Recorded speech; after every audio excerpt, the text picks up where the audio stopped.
Tuhan sertamu.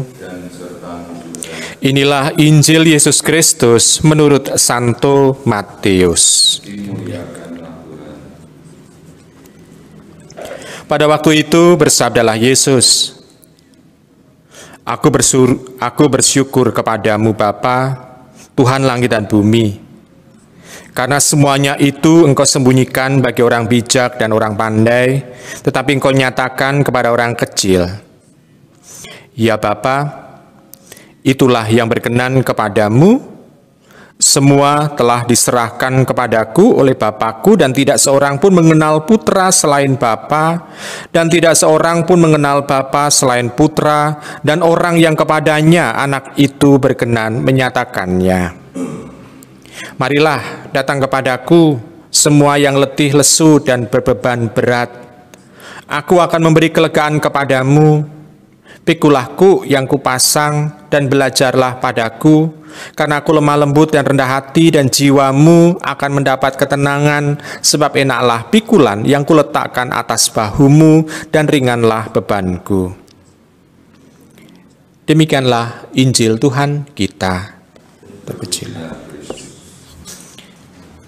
Ibu, Bapak, Saudara-saudari yang terkasih dalam Yesus Tuhan, pada saat kita merayakan Hari Raya Hati Kudus Yesus ini, sebetulnya kita bisa melihat bahwa semuanya yang dari Allah itu dianugerahkan kepada manusia.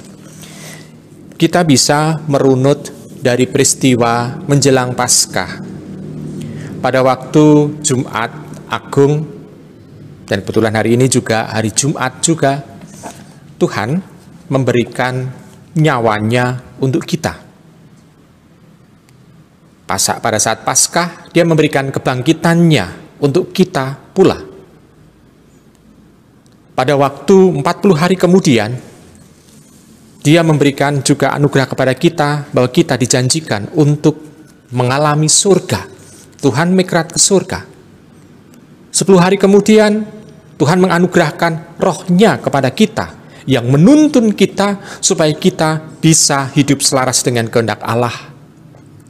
Lalu berikutnya lagi, hari Minggu berikutnya setelah Pentakosta adalah Hari Raya Tritunggal Maha Kudus. Di sana Tuhan memberikan suatu pewahyuan kepada kita akan keselamatan kita. Kita mau dipersatukan dengan Tritunggal Maha Kudus itu.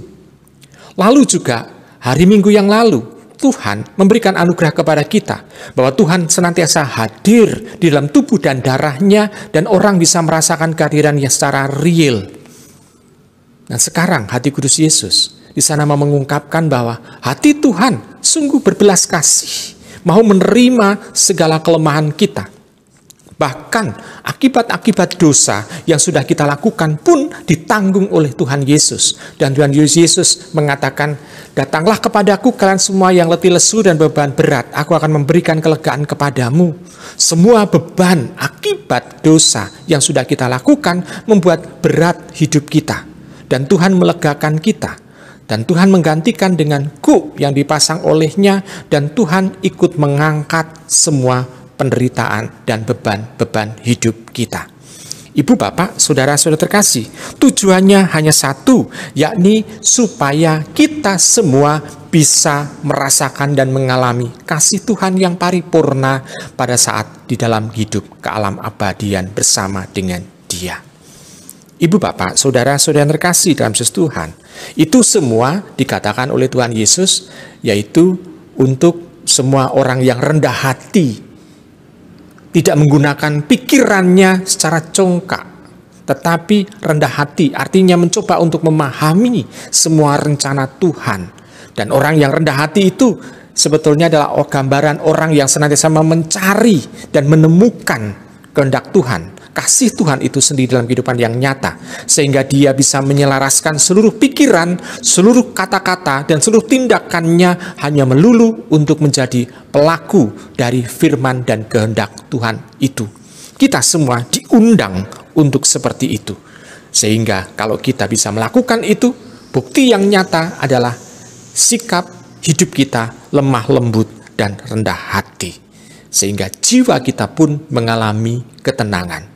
Ini adalah tanda bahwa kita sudah hidup selaras dengan kehendak Tuhan. Selamat merenungkan.